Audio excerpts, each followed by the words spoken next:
Nos encontramos para Guacamaya con el doctor Mario Patiño, especialista en medicina interna, doctor en educación de la Universidad Complutense de Madrid, profesor titular en la Facultad de Medicina de la UCB, institución de la cual es decano, y expresidente de la Sociedad Venezolana de Medicina Interna. Bienvenido. Muchas gracias. Completamos el apellido con Patiño Torres porque mi viejita siempre me reivindica que ponga su apellido también. Okay, con el doctor Mario Patiño Torres. Así es. Vamos a hablar un poquito sobre el contexto de la canonización del doctor José Gregorio Hernández y bueno, la situación actual de la medicina, de la salud en Venezuela. Vamos a relacionar un poquito esos temas y también vamos a conocer un poquito de su motivación por haber elegido esta área tan importante de conocimiento que es la medicina y digamos cuál es su motivación o qué aporte le quiere dar a la sociedad. Empezamos. ¿Cómo nació su vocación por la medicina?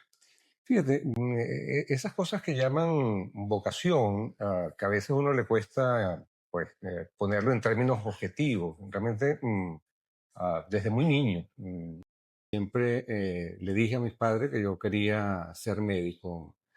No me preguntes por qué, de dónde, porque yo nazco en un pueblito del estado Bolívar, que es Upata, me crié en la ciudad de Puerto Ordaz, donde hice todos mis estudios y no hubo ningún contacto. Mis padres son, eran técnicos, ninguno tenía vínculo con la medicina, pero bueno, por eso te digo, el tema vocacional, ahí debe haber algún rasgo epigenético o que viene con la propia ah, genética del ser humano que lo hace a uno desde muy temprano orientarse sin haber tenido ningún contexto para eh, hacerte ubicar en ese aspecto de las profesiones de la salud, ¿no?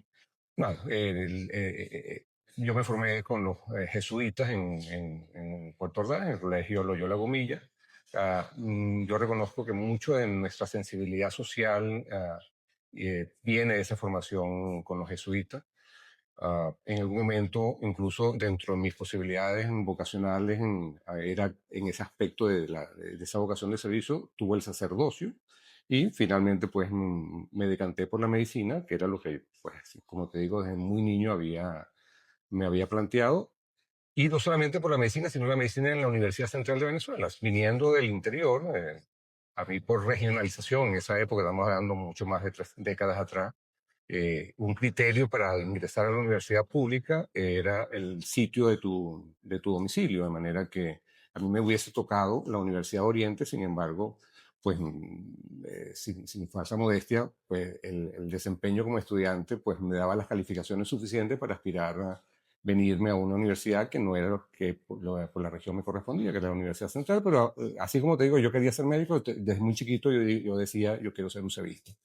Y eso me trajo a hacer mis estudios de pregrado a la Universidad Central de Venezuela. En aquella época había un ciclo básico para ingresar a medicina, que era un filtro porque la demanda que tenía la carrera, que la sigue teniendo ahorita, eso no ha cambiado en el tiempo, pero teníamos que pasar un año, ese ciclo básico se hacía en la escuela, lo que es actualmente la Escuela de Enfermería de la Universidad Central de la Facultad, que está en Cebucán.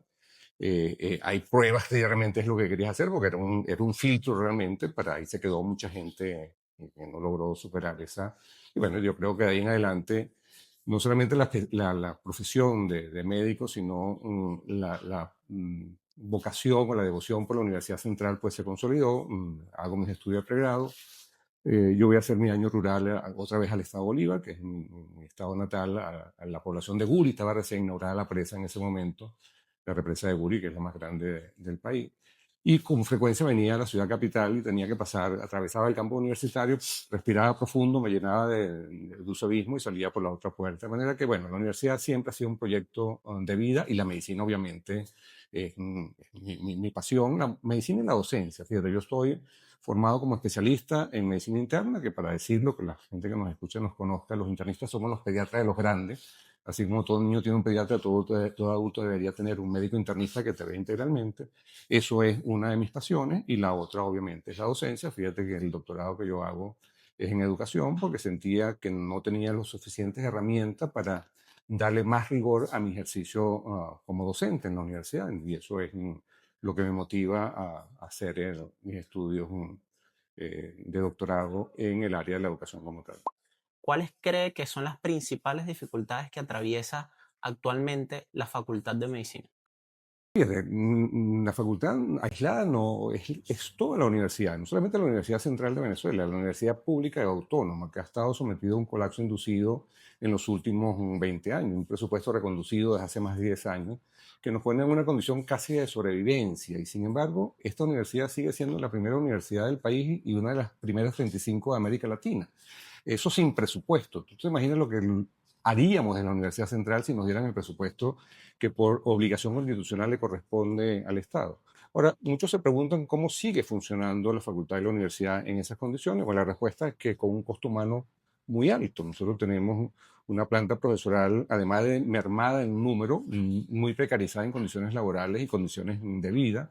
Y sin embargo, seguimos cumpliendo con nuestra responsabilidad. La Facultad de Medicina sigue formando unos 1.200 profesionales de la salud todos los años, 600 en pregrado y unos 600 especialistas a nivel de posgrado, y eso no ha cambiado en el tiempo, obviamente, digo, con un sacrificio y un costo que hay que reconocerle no solamente al profesorado, a nuestros empleados administrativos y obreros, porque sin esa comunidad universitaria, pues la universidad no funcionaría. Con siempre, y lo que dices tú, ¿cuál ha sido la motivación para asumir esta responsabilidad? Bueno, nada, la obligación que tiene todo venezolano de garantizar la viabilidad de una institución como nuestra universidad, una institución pre-republicana de más de 300 años, y una facultad de medicina que fundó nuestro libertador, y en conjunto con el maestro de la medicina venezolana, que es el doctor José María Vargas, en 1827, una facultad de medicina que está próxima a cumplir en 200 años, con un legado extraordinario, entre los cuales está ahora nuestro primer santo, el doctor José Gregorio Hernández, pues una hechura de la Universidad Central de Venezuela y de esta facultad. Egresó de esta facultad en 1888, tuvo 28 años ejerciendo la docencia universitaria, fue un transformador de los estudios de la educación médica en el país, pionero o generador de la medicina científica o experimental. No es casualidad que el Instituto de Medicina Experimental, que tiene su sede en nuestra facultad, en el campus universitario, lleve su nombre. En 1947, el Consejo Universitario, por unanimidad, en reconocimiento al doctor José Gregorio Hernández, le dio el nombre su nombre al Instituto de Medicina Experimental como un reconocimiento de legado. Y después, en la actualidad, a través de la Cátedra Libre José Gregorio Hernández, que ha escrito la Facultad de Medicina, pues tratamos de preservar ese legado que, bueno, en este momento tiene una connotación internacional, ¿no? Ahorita José Gregorio es santo para el globo completo, pero José Gregorio fue santo desde hace muchísimos años, prácticamente desde el año de su fallecimiento, por la labor. Él conjugó tres cosas importantes, que fue un científico riguroso, fue un profesor comprometido, pero fue un servidor de la humanidad, que es lo que le da esa connotación de espiritualidad que lo lleva a este último escalafón de santidad, pero que ya ese sentimiento es un sentimiento de la población venezolana de hace muchísimos años. Gregorio es santo para el venezolano, no de ahorita, ahorita lo compartimos con el resto de la humanidad, pero pues, es parte de la idiosincrasia. Y la razón es que fue un paradigma del humanismo médico, eso es lo que le da esa connotación, pero que además es un rasgo que de alguna manera impregna la formación de los médicos de este país. No es casualidad que el médico venezolano tenga ese rasgo diferencial que reconocen en el exterior. En el exterior con frecuencia ustedes escuchan a muchas personas decir, ese médico ni me tocó, porque es que Sí. el imponer las manos es parte del acto de sanación, y eso probablemente José Gregorio tenga mucho que ver con esa manera de ser del médico venezolano, que no es casual. Lo enseñamos en las escuelas de medicina, en las facultades de medicina, y probablemente ahí el legado de José Gregorio Hernández está presente, porque aprendimos a hacer la medicina como él la hizo, intuitivamente, porque no está declarado en el currículum, pero nada, es parte de lo que se hace desde las escuelas de medicina para que nuestros médicos tengan ese reconocimiento. De manera que nada, ¿por qué uno está en esto a pesar de las tantas limitaciones que existen en la universidad? Alguna vez en la mañana te levantas y te preguntas si realmente tiene sentido seguir. Pues la respuesta es sí, porque nada, la universidad lo merece, la facultad lo merece, esto es un legado que hay que cuidar. Y yo siempre comento, yo no quisiera pasar a la historia como parte de la generación que entregó la Universidad Central de Venezuela a pesar de las adversidades. Nuestra universidad en esos 300 años ha tenido muchos altibajos, y aún sigue estando, no es el campo universitario, que además hay que reivindicar uno de los 5 campos universitarios que son patrimonio de la humanidad. Eso no es cualquier cosa. Son miles de universidades en el mundo y solamente 5, y una, la nuestra, tiene esa condición patrimonial. Este año justamente vamos a conmemorar los 25 años de esa declaratoria de la UNESCO de la Universidad Central de Venezuela, su campus universitario, como patrimonio de la humanidad. Hay algo que se ha reportado desde, bueno, la coyuntura de la pandemia y quizás otras coyunturas académicas, que es el retraso en el ingreso a las personas que vienen desde las distintas modalidades de ingreso. Entiéndase, Oficina de Planificación del Sector Universitario, la prueba en su momento CIMADI y el programa Samuel Robinson. Se ha corregido esto, se ha buscado corregir para que los estudiantes nuevos de ingreso, bueno, no tengan que esperar este plazo que creo que se ha dilatado por un año tras su selección. Sí.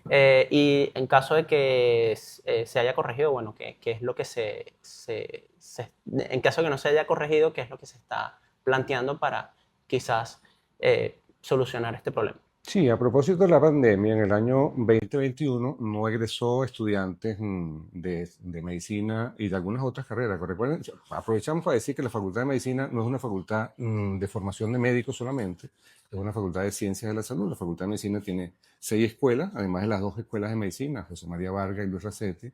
Tiene su escuela de bioanálisis, nutrición, enfermería y salud pública, donde se forman, hay 6 carreras, o sea, que de esta facultad egresa todo el recurso humano que el sector salud de nuestro país necesita. Pero en el caso concreto de las 2 escuelas de medicina, al no haber egresos en el año, no graduarse médicos en el año 2021, producto de la pandemia de la COVID, que no hace falta pues, hacer recuento del impacto que tuvo en todos los aspectos de la vida personal y del colectivo nacional y a nivel global. Pues eso hizo que se acumularan 2 cohortes para el ingreso, de manera que este año están ingresando a la facultad, a las escuelas de medicina, los estudiantes de la cohorte 2023. Fíjate, nosotros tenemos ya cumplidos 2 años de gestión. Desde el día 1, nosotros identificamos que ahí hay un problema importante que resolver. Nos ubicamos otra vez en el contexto de las limitaciones que no solamente son del ámbito administrativo. Lo administrativo, el tema salarial es un tema académico. Si tú no tienes profesores dignamente remunerados, profesores en una situación de precariedad, con muchísimos problemas de salud y sin un sistema de asistencia social mínimo, porque es que no hay ni siquiera mínimo, ¿no? Cada vez que se enferma un profesor hay que empezar a hacer diligencias, pedir favores para procurar ingresarlo a alguna institución pública. Afortunadamente en algunos casos los logramos, en otros lamentablemente no. Pero te quiero decir, un profesorado que está en esas condiciones, que reciben 100 estudiantes al año, tú le dices que le vas a ingresar 200 estudiantes, que no son 200, las 2 cortes acumuladas suman 614 estudiantes que tienen legítimamente su cupo en la Universidad Central y en la Facultad de Medicina inscritos en secretaría, o sea que tienen carnet de la Universidad Central de Venezuela. Pero si a ese profesor que recibe 100 le pone 200, desde el día 1 me dijeron, aquí tienes mi carta de renuncia, y cerramos las escuelas de medicina. ¿Por dónde pasa la solución? Por disponer de recursos, en principio para remunerar mejor a esos profesores, necesariamente para atender a 614 profesores, con el número de profesores que tenemos, una planta profesoral totalmente mermada en esta facultad. Para el año 2023 quedaban 700 profesores, que era el número de profesores de la Escuela Racetti, a la cual yo pertenezco. Ese era el número de profesores hace 10 años en una escuela de medicina. Dijimos que tenemos 6 escuelas en la Facultad de Medicina.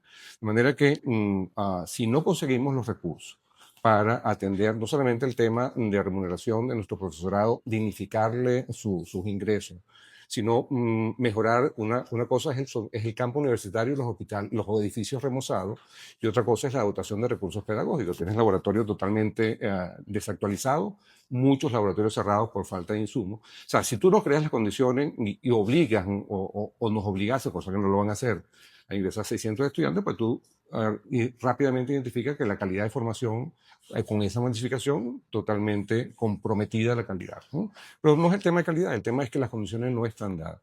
Desde muy temprano en esta gestión se elaboró un proyecto con muchísimo rigor desde la coordinación académica y la coordinación administrativa para, como propuesta para solucionar este tema de juntar las 2 fuerzas, que hay que hacerlo, ¿eh? Nosotros nos dan los recursos y mañana nosotros tenemos toda la disposición para atender este problema.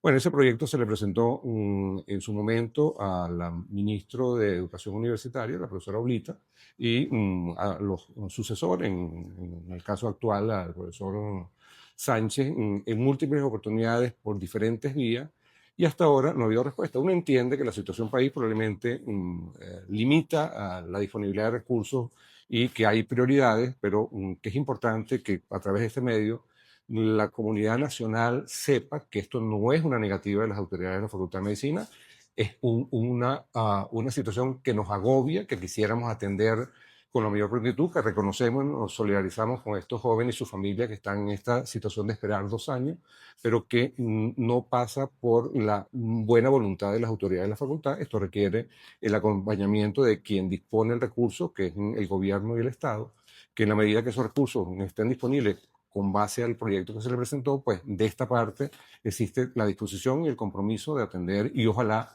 a nosotros nos quedan 8 meses de gestión, nosotros debemos estar entregando esta gestión, ojalá en este año que queda yo pudiera entregar ese problema resuelto porque es de todo nuestro interés, ¿no? Y eso es un poco lo que explica. Ok.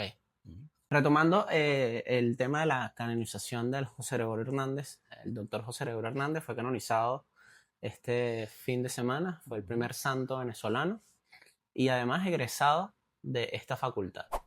¿Qué representa ese hecho para los estudiantes de esta facultad, en especial en la formación más contemporánea, en los jóvenes? Sí, yo creo que la canonización, ese hecho tan significativo del cual nos llenamos de júbilo, lo que hace es universalizar la figura de José Gregorio Hernández, pero es que José Gregorio Hernández ha sido un referente para la formación del médico venezolano desde hace más de un siglo. José Gregorio muere en 1919 y desde entonces la figura de José Gregorio, el legado de José Gregorio, no solamente como santo, desde el punto de vista espiritual, su legado como académico. José Gregorio fue estudiante de esta universidad, de esta facultad, se graduó en esta facultad, ejerció la docencia 28 años, fue un investigador insigne, revolucionó la investigación tanto básica como aplicada, generó conocimientos importantísimos, entre ellos, por ejemplo, hizo investigaciones importantes sobre la cardiopatía isquémica vinculada con el parásito de la malaria, con el plasmodium.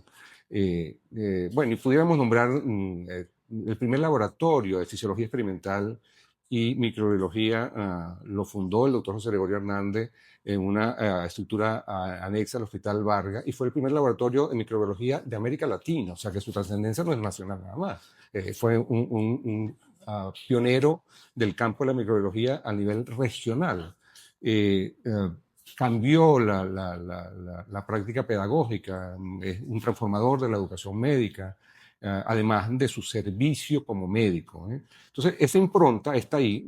Ahorita, además, con esta condición reciente de canonización, se fue proclamado como el patrono de los médicos venezolanos, cosa que no había, esa condición no se la había dado antes, pero bueno, insisto, la impronta de José Gregorio en nuestra universidad y en la educación médica nacional ha estado desde décadas. Ese legado no nace ahorita el 19 de octubre del 2025 con la canonización. José Gregorio es parte de la cultura universitaria y la formación de los médicos en nuestra universidad, en nuestra facultad. Pero yo estoy convencido que de todas las facultades de medicina del país, porque, insisto, el médico venezolano tiene rasgos diferenciales y eso no es casual. Hay elementos como estos personajes de la historia de la educación médica nacional que le dan una connotación distinta. Los médicos venezolanos son distintos y eso no es casual, y ahí José Gregorio tiene su sello puesto, ¿no? Como otros universitarios, como el profesor Francisco de Venanzi, que también tiene una historia realmente aleccionadora, es motivante.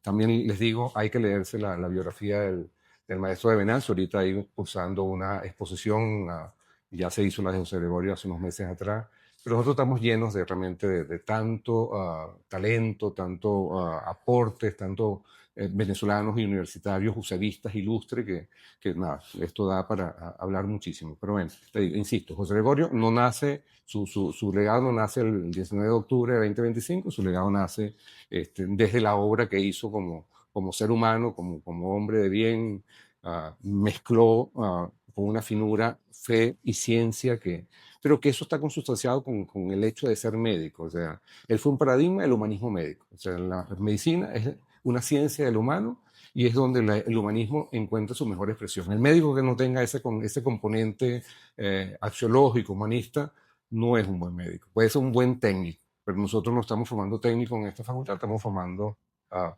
profesionales integrales donde el componente de valores es tan importante como el manejo de aspectos técnicos de la profesión, ¿no?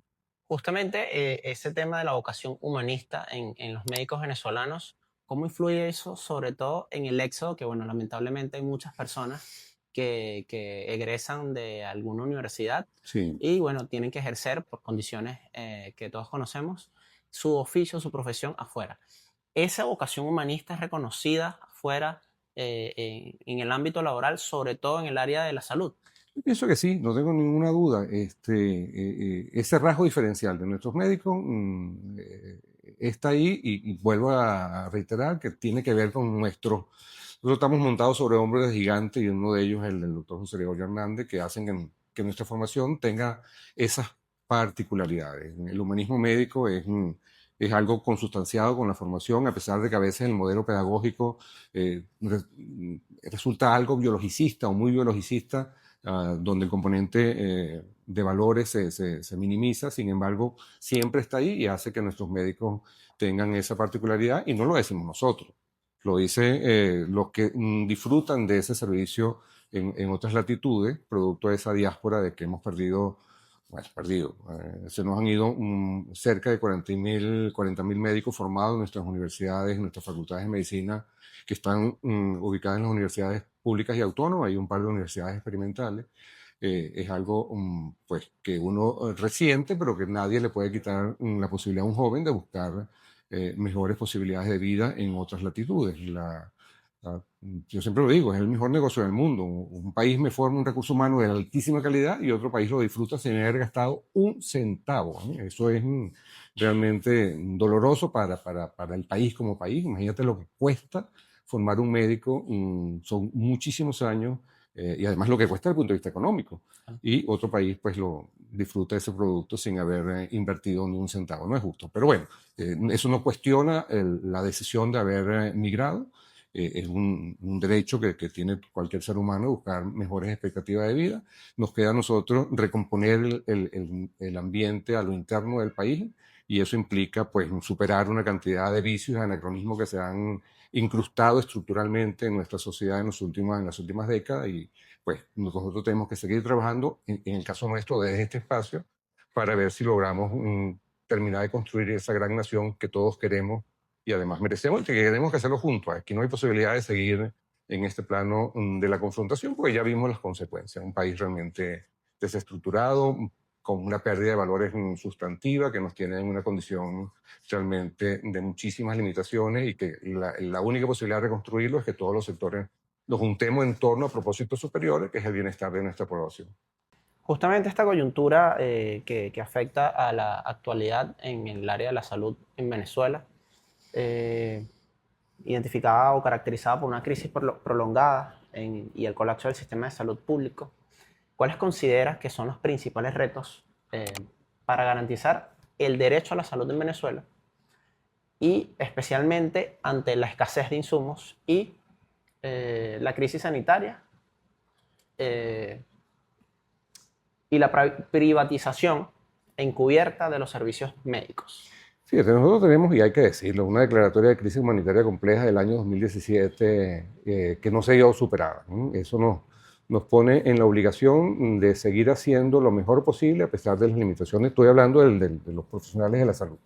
Nosotros nos desempeñamos en hospitales con una limitación de recursos importante, y sin embargo, yo se lo digo a mis estudiantes que a veces tengo la oportunidad, lo peor que le puede pasar a ese paciente que no tiene alternativa, que no sea acudir a una institución pública, es quedarse sin médico, ¿eh? De manera que, y aprovecho la oportunidad para reivindicar a los médicos, porque si bien se han ido 40.000, en el país hay muchos jóvenes, y nosotros no tan jóvenes, que siguen haciendo lo mejor posible a pesar de las condiciones en que tenemos que ejercer la medicina, y a ellos hay que hacerles un reconocimiento. Así como cuando un venezolano en el exterior hace algo loable y revienta en las redes sociales, nadie escribe un tuit por ese joven que está en un hospital público en unas condiciones de muchísima precariedad, pero tratando de dar un servicio digno y con la mejor calidad posible. Y eso es algo que hay que, yo ando buscando como que aliados desde el punto de vista comunicacional para que nos permitan hacerle un reconocimiento a los jóvenes, a los no, insisto, no tan jóvenes, a los médicos y todos los profesionales de salud, enfermeros, nutricionistas, bioanalistas,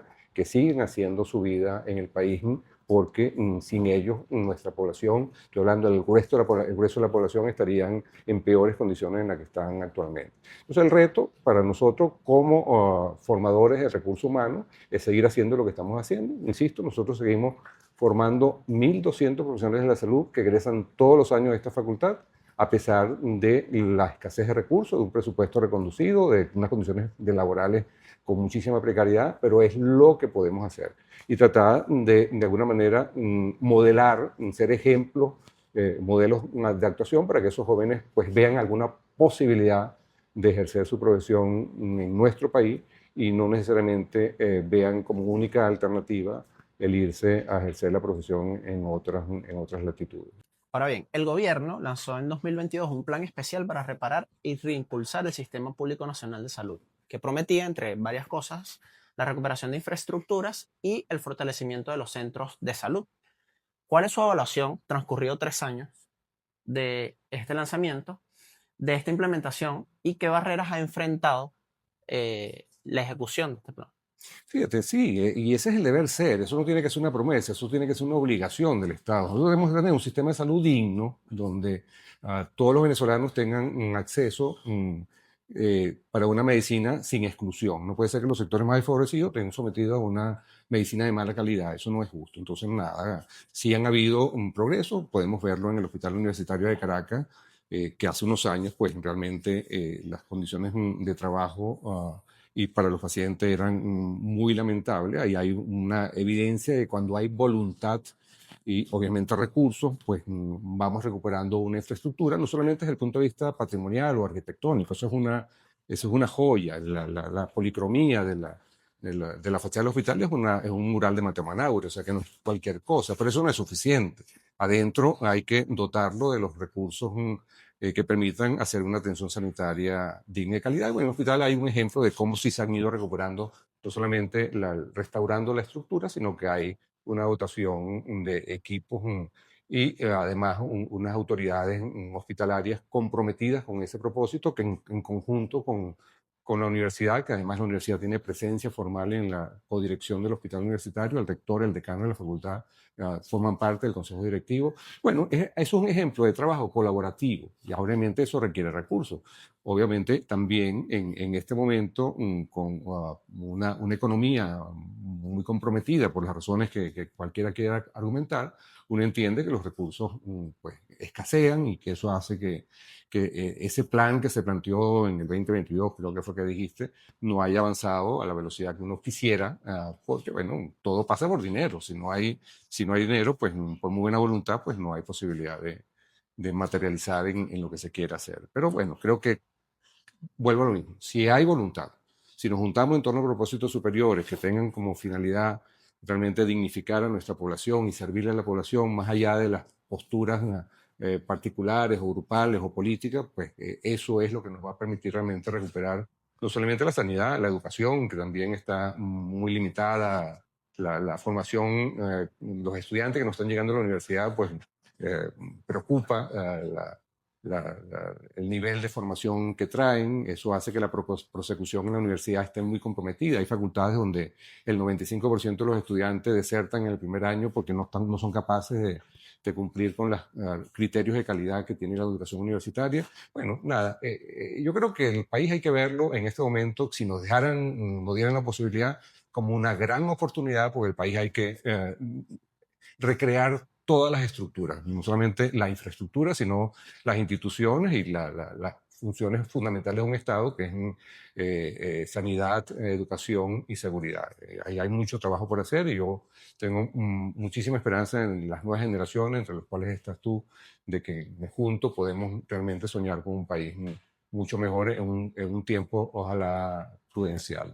La Universidad de las Ciencias de la Salud Ok. fue Vale. creada justamente como una iniciativa para formar al personal médico y Ujú. fortalecer el sistema de salud en Venezuela. Sí. ¿Cómo evalúa usted el papel como académico Ujú. y como profesional que está desempeñando esta universidad en la formación de estos profesionales para abordar la situación actual y cuáles cree que son los principales desafíos que enfrenta? Fíjate, la formación del Programa Nacional, el Programa Nacional de Formación en Medicina Integral Comunitaria nace en el año 2005.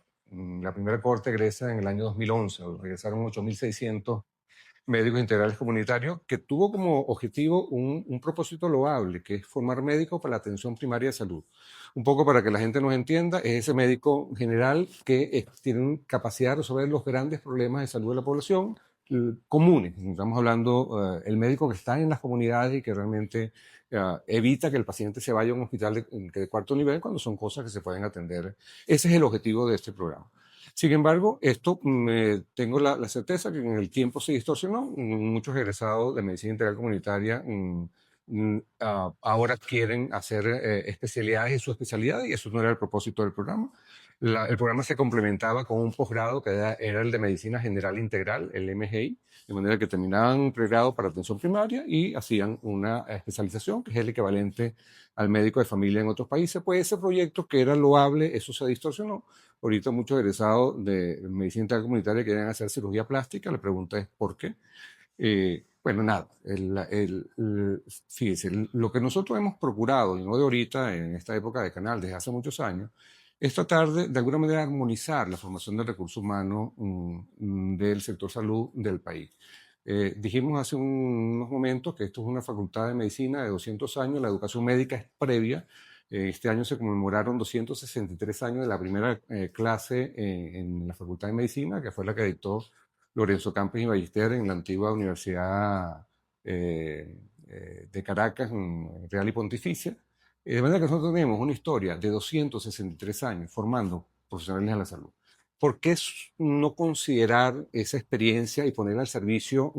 Cuando yo hablo de armonizar, no estoy hablando de unificar, sino crear referentes que nos permitan a todas las universidades, incluida la Universidad de Ciencias de la Salud, pues tener parámetros o referentes compartidos de la formación de recursos humanos, porque vamos a tener un programa tan disímil como este, que además no cumple el propósito para el cual fue creado y no creamos un espacio de encuentro, que ese espacio existió, ese espacio se llama la Asociación Venezolana de Escuelas y Facultades de Medicina. Se inactivó más o menos en el año 2015 por falta de recursos. Ahí se juntaban los decanos de todas las facultades de medicina del país. Bueno, y ahorita con esta nueva universidad, que está perfectamente justificado su origen, pues pudiéramos generar políticas públicas nacionales de formación de profesionales de la salud en general. No estamos hablando de médicos, eso es una cosa importante, el médico solo no trabaja, necesita la enfermera, el bioanalista, el nutricionista y todos los que egresan de salud pública. De manera que eso es una propuesta que se ha hecho en múltiples oportunidades, que es refundar o reactivar ABEFAN como un espacio para generar políticas públicas, que si esta universidad naciente tiene debilidades en su desempeño por razones obvias, porque es muy joven, ¿por qué no poner este talento, este acervo, esta tradición de 250 años al servicio? Pero todavía estamos en esa etapa donde no nos podemos o no nos quieren sentados en la misma mesa. O sea, este es un planteamiento que yo he hecho en varias oportunidades con los interlocutores correspondientes, con las autoridades que tienen la posibilidad de decir sí, vamos a sentarnos, y hasta ahora no he tenido eco. Yo no me voy a cansar de hacer esa propuesta. Vamos a sentarnos para pensar de formar bajo parámetros compartidos el recurso humano que nuestro país necesita, con auténticas políticas de formación de recursos humanos, y eso lo podemos hacer. Lo que hace falta es la voluntad para realmente sentarnos y compartir las capacidades, que yo no dudo que esta universidad las tenga y las pueda poner en servicio de las otras universidades del país, pero creo que desde la Universidad Central, eh, que tiene un sitial ganado por la historia, no podamos hacer aportes, pero que hasta ahora no nos han dado la oportunidad. Entonces, yo creo que la Universidad de Ciencias de la Salud resolvió, como te comentaba, el programa de medicina integral comunitaria, que nace ya hace casi 20 años. Nació en una miriada de universidades que ninguna tenía facultades de medicina, un poco universidades experimentales, entre ellas la Universidad Bolivariana, Esta universidad le puso orden a eso. O sea, ahora todos los médicos integrales comunitarios egresan de una sola universidad que está hecha para formar recursos humanos en el sector salud. Eso es bueno, ¿de acuerdo? Eso nos evita esa multiplicidad de opiniones donde muchos no tenían ninguna experiencia en formar médico y estaban formando médicos. Eso nos facilita la tarea de juntarnos en ese espacio que es esa asociación de facultades y escuelas de medicina, BEFAN, y ojalá podamos avanzar a eso para que, pues, de alguna manera, si hay debilidades, se compense y compartir además las capacidades que seguramente entiendo que esta universidad tiene recursos pedagógicos, salas de simulación que no tenemos en la Universidad Central de Venezuela, porque no podemos intercambiar esos recursos. Nosotros le damos un asesoramiento, acompañamiento desde el punto de vista de política, de teorías educativas y de experiencia y formación de médicos, y bueno, aprovechamos esos espacios y bueno, nada, yo creo que esa es la vía. Yo no veo otra manera de hacer país que no sea juntarnos y romper esos espacios estancos, además, que usan como trincheras de confrontación. Nosotros no venimos aquí confrontando con nadie, nosotros venimos aquí a servirle a la universidad y al país, y si nos dan la oportunidad, pues aquí vamos a estar y pues contribuiremos mientras tengamos la posibilidad de tener estas responsabilidades. Ahora bien, usted menciona o mencionó en diversas oportunidades la necesidad de desarrollar políticas públicas para mejorar el sistema de salud. Si estuviera en usted la posibilidad de estar en la posición de resolver problemas asociados a este tema y de la situación de la salud en el país, ¿cuáles serían las prioridades? ¿Por dónde empezaría? Fíjate, la prioridad uno es crear espacios de encuentro. O sea, tú no puedes generar, nosotros podemos elaborar en la Facultad de Medicina de la UCB proyectos ah, para atender el tema tanto de formación como de asistencia sanitaria. Ahora, si eso no tiene espacio para su ejecución, lo primero que tenemos que hacer es sentarnos, es atender la convocatoria a crear espacios que nos permita pensar en el país que queremos.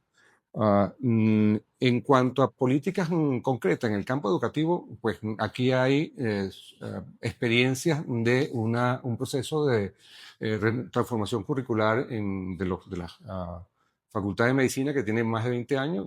Yo cuando regreso a hacer mi doctorado, pues eso ha sido mi espacio de trabajo, la adecuación de los currículums tradicionales. Esto es una universidad de 300 años que ha hecho cosas muy buenas, pero que hay que adecuarlas a los tiempos. Los estudiantes de esta época no son los estudiantes cuando yo me formé o a los cuales yo le di clase en mis primeras etapas, de manera que eso requiere un proceso de adecuación. El modelo educativo que se propone en este momento no es el modelo educativo tradicional.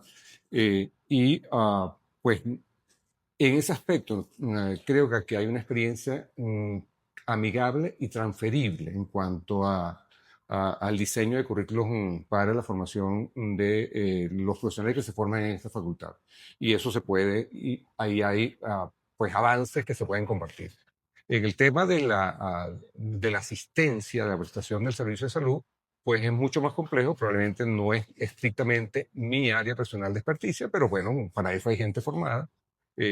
Aquí en la facultad, muchos de los que forman parte del equipo de gestión tienen formación en el área de la gestión de salud, entre ellos el doctor Aquiles Salas, que nos acompañó al comienzo de la reunión, tiene formación en universidades incluso de muchísimo prestigio como la Universidad de Harvard en ese aspecto, y como él, pues pudiéramos nombrar una cantidad de talento que estaría ahí disponible para armonizar lo que es las políticas de formación de recursos humanos y una política de asistencia sanitaria que realmente rinde el beneficio de una prestación de salud digna y de calidad sin discriminación, que todos los venezolanos tengan derecho a un servicio de salud que realmente esté atendido por médicos y profesionales competentes, y además que tengan los recursos suficientes para que realmente la atención sanitaria cumpla su función, que es promover salud y recuperar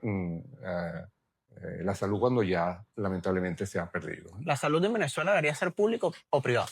Fíjate, esa pregunta, eh, a ver, yo admiro países con sistemas públicos de salud sólidos, por ejemplo, el sistema público de salud español. Quien va, hay privada, pero quien va a una clínica privada es por, bueno, arrogancia o que le fastidia ir a hacer un poquito de cola, pero tiene un sistema público de salud digno, que tiene incluso mejores recursos que el sistema privado. que los impuestos que pagan los ciudadanos se revierte en eso, pues en unos hospitales con la dotación y el personal adecuado, y además, si nos vamos al sector educativo, tienen unas escuelas pues que no tienen nada que envidiarle a una escuela privada.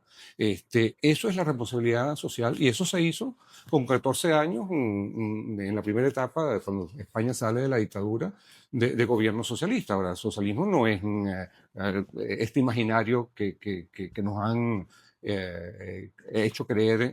El socialismo es un sistema de justicia social donde esos tres sectores, salud, educación y seguridad, tenga garantizado el total de la población. O sea, el principio de libre albedrío, mi capacidad de desarrollarme mejor que otro, pues, pero que haya un mínimo que permita que el ciudadano común, pues, en todas sociedades siempre van a haber diferentes opciones de ofertas de servicio, y eso no es ni bueno ni malo, eso es normal.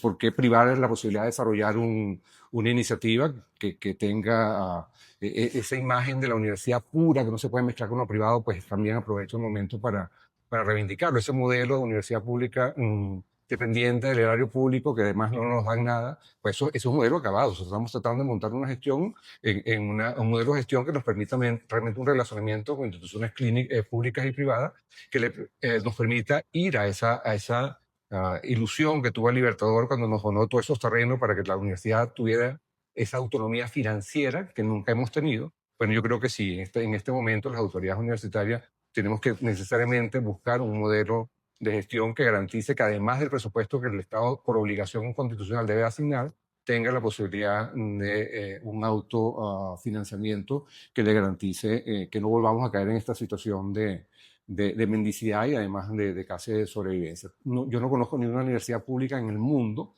que viva nada más que los recursos del Estado. Uno va a hacer un doctorado en una universidad en el extranjero, pública o privada, y tienes que pagar. Obviamente los montos son diferenciados, pero no hay que pagarlo porque las instituciones necesitan, y aquí hay muchísimas capacidades. La universidad tiene cantidad de capacidades que de alguna manera relacionadas con el sector público o privado puede tener los recursos que nos permitan la autogestión. Aquí en ese aspecto no hablamos de fines de lucro, es que realmente la universidad pueda seguir funcionando independientemente de un presupuesto fiscal ordinario que ya sabemos de qué se trata en este momento, pero yo lo comento con alguna frecuencia. Aun cuando nos den el 100% del presupuesto solicitado, esto es una estructura tan compleja que no sería suficiente. De manera que sí hay que promover los procesos de autogestión, un relacionamiento justo. Ese logo que está ahí atrás pesa muchísimo. Hay muchas instituciones que surrecticiamente se lo apropian a cambio de nada. De manera que si tú quieres una relación con la Facultad de Medicina, estoy hablando del sector privado, vamos a hacerlo en una relación de alianza justa. O sea, tú vas a tener beneficios porque ese logo pesa muchísimo, pero vas a hacer un retorno que de alguna manera equilibre.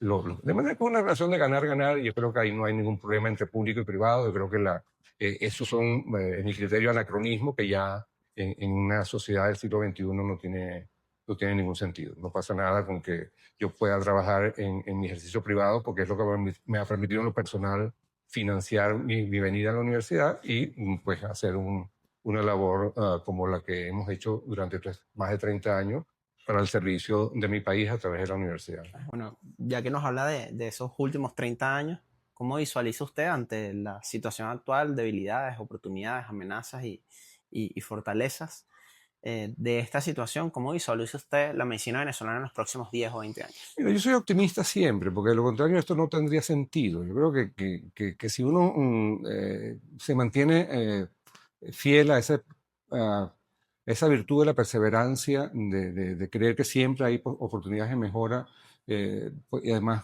que sigamos haciendo lo que estamos haciendo, que es formar en el caso de la Facultad de Medicina, generar conocimientos, formar un recurso humano de calidad.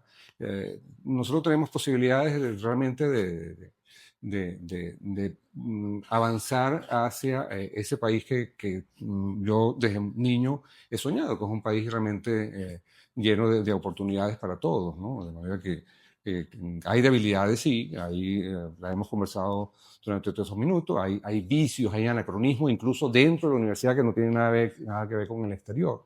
Esto es una universidad que si bien tiene todas las virtudes y los valores que tiene, pues hay que reconocer que hay vicios. Nosotros estamos en una estructura donde hay muchísima corrupción y nosotros tenemos tres premisas en esta gestión, que es hacer una gestión eficiente con los pocos recursos, una gestión transparente, de manera que donde tengamos la oportunidad de demostrar un manejo irregular, no vamos a tener ningún problema de hacer la denuncia correspondiente y promover las sanciones que haya que promover. Y la tercera premisa es un trabajo colaborativo. Aquí no se trata de personajes, de individualidades. Yo tengo la fortuna, después de 2 años, de decir con orgullo que aquí se ha integrado un auténtico equipo de trabajo con gente con muchísimo compromiso, con propósitos compartidos y además propósitos superiores, que lo que queremos al final es, cuando nos toque entregar la gestión en julio del año próximo, pues entreguemos una facultad de medicina mucho mejor que la que recibimos. Nosotros recibimos una estructura, la facultad de medicina son 14 dependencias, las 6 escuelas de pregrado, 7 institutos de investigación y una coordinación de posgrado que tiene una matrícula de 1.900 estudiantes. Yo dudo que haya una facultad que tenga 1.900 estudiantes de posgrado en esta universidad, incluso en las universidades nacionales. Y nada, gestionada de espacios estancos, ahí no había sinergia, ¿no? Cada quien en esa necesidad de mantener esto abierto, pues terminó haciendo lo que creía que tenía que hacer, pero de una manera totalmente desarticulada, que no hay sistematicidad.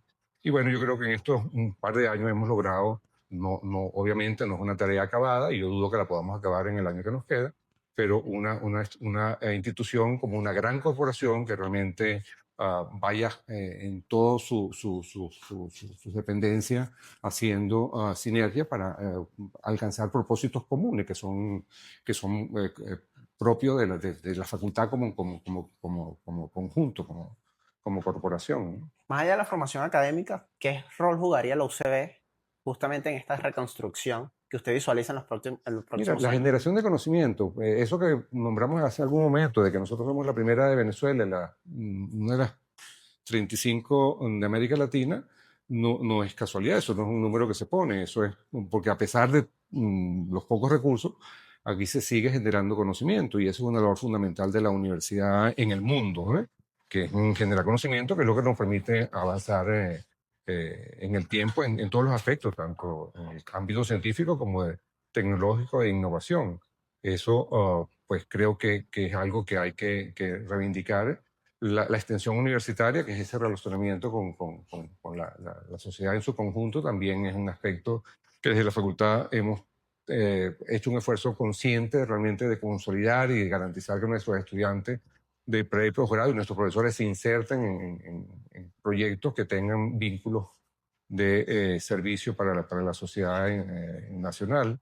Y pues obviamente lo que tú comentas, el tema de la formación de recursos, que es fundamental. Fíjate, nosotros, a pesar del programa de medicina integral comunitaria, que tiene ya como unos 50.000 médicos formados, nosotros todavía no alcanzamos los estándares de la OMS en cuanto al número de médicos para atender a la población. O sea, que nosotros tenemos que seguir formando recursos humanos, pero no es un número, no es seguir diciendo que estamos formando y dando unas cifras, no. Un recurso humano realmente que nosotros le garanticemos a la sociedad que está bien formado, que es realmente competente y que va a cumplir con la labor que le corresponde a nivel social. Ya para ir cerrando, eh, hablaba de esa necesidad de innovación, ¿cierto?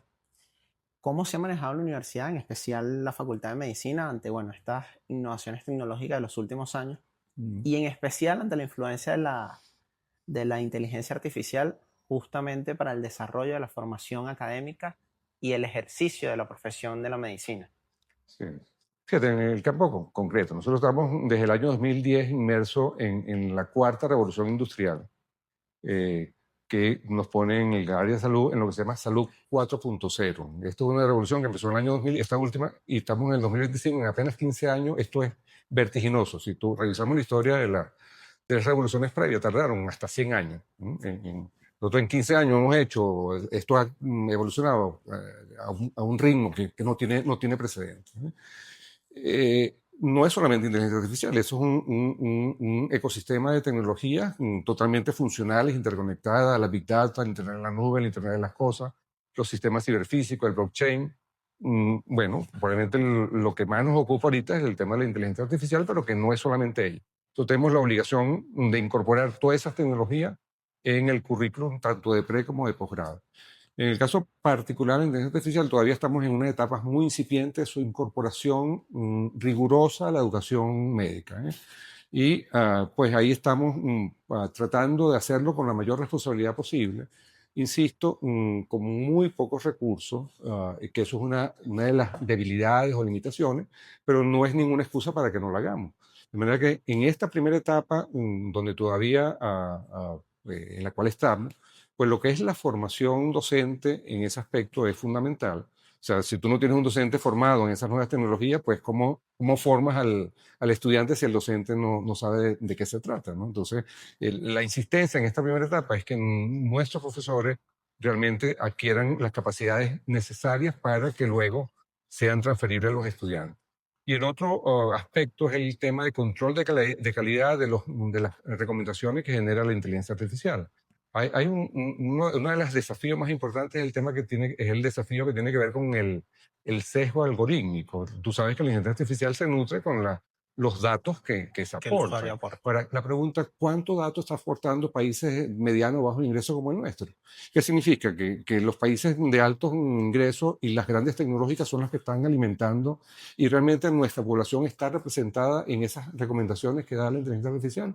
A eso se refiere el sesgo algorítmico. Entonces, eso es un tema que nosotros tenemos que en este momento evaluar la calidad de las recomendaciones que nos genera la inteligencia artificial, porque puede ser que nuestros pacientes, nuestros estudiantes no estén representados. Entonces hay que tener unos criterios de criticidad, de reflexión a la hora de usar lo que la inteligencia artificial me ofrece, porque probablemente esas recomendaciones no son aplicables a nuestro entorno. Y bueno, eso nos lleva a que en algún momento nosotros estemos aportando datos también para que estemos realmente representados y evitar que se perpetúen en el tiempo condiciones de discriminación que han estado presentes en la educación médica. Nosotros tenemos mucha información que citamos para nuestra población, pero que pertenecen a otras poblaciones. Por ejemplo, datos antropométricos. ¿Cuál es el rango de expansibilidad del tórax de una persona normal? Pues si me citas información que viene de poblaciones anglosajonas, nosotros no somos anglosajones, nosotros somos chiquitos. Probablemente ese rango de referencia no es aplicable a nosotros. Y eso también nos lleva a meternos en el tema de la generación de conocimiento, ¿no? Y de investigación. Por eso es que la investigación, bueno, tú lo sabes, es un pilar fundamental, además de la docencia y la extensión universitaria. Esto no es un colegio donde se viene a transmitir información, aquí se viene además a generar conocimiento y lo estamos haciendo.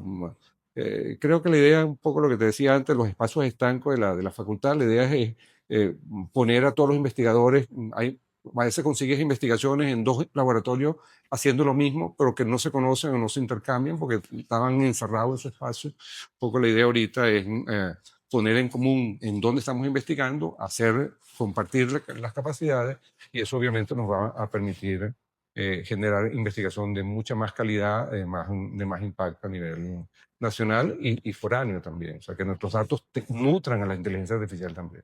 Ya por último, bueno, un mensaje final a los jóvenes venezolanos que sueñan con estudiar medicina en este país. Bueno, fíjate, los soñadores con estudiar medicina son muchos. Esta es la carrera más demandada en la universidad históricamente, pero datos recientes del CIMADI de este año, pues la barra de medicina supera muchísimo a las barras, creo que la segunda es en comunicación social. Necesitamos médicos. El país no cumple todavía con los estándares, de manera que, ahora, sí tienen que entender la población que la capacidad de respuesta tiene límites. En una facultad, nosotros tenemos una previsión de cupo para las dos escuelas de medicina de unos 200 estudiantes al año, que es lo que podemos formar con calidad con los recursos que tenemos. Entonces, no nos pidan más porque no hay capacidad de respuesta y los culpables no somos nosotros.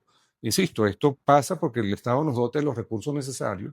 En vez de seguir formando o creando nuevas facultades de medicina, ¿por qué no fortalecemos en las facultades que ya tenemos, que están consolidadas, que tienen un acervo histórico y le damos los recursos que le estamos dando a la otra? ¿Por qué no se los damos a las universidades que ya están, que hay experiencia, que hay docentes formados para, de manera que nada. El mensaje es mantenerse vinculado con sus propósitos de vida, el que quiera ser médico, que insiste en ser médico. Hay 3 mecanismos de ingreso a la Facultad de Medicina. Bueno, si añadimos Samuel Robinson sería el cuarto, que es un curso propedéutico. Tenemos el ingreso por la OXU, que es la Oficina de Planificación del Sector Universitario. Fue la prueba del sistema de ingreso por mérito académico, que es la prueba de CIMADI, y en la facultad se creó un mecanismo adicional cuando nosotros llegamos a la gestión, que es un curso propedéutico para estudiantes que no tuvieron la opción ni de OXXO ni de CIMADI. Pues hay 100 cupos disponibles, y se hace una convocatoria. Ahorita se acaba de terminar la convocatoria de este año.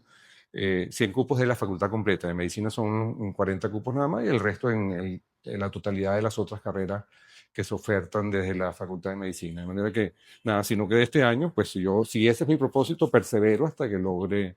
Obviamente van a entrar los mejores. Medicina es una carrera no a nivel nacional, a nivel global, de altísimos estándares para ingreso.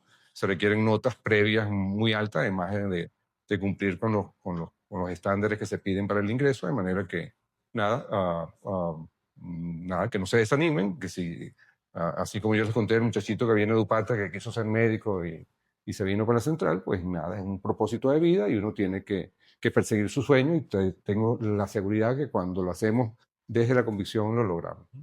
Muchísimas gracias, doctor Gracias a Mario ti. Patiño Así Torres. es. Ha sido un placer y bueno, esperamos que podamos tener estos encuentros en un futuro. Nada, el placer es mío. Muchas gracias.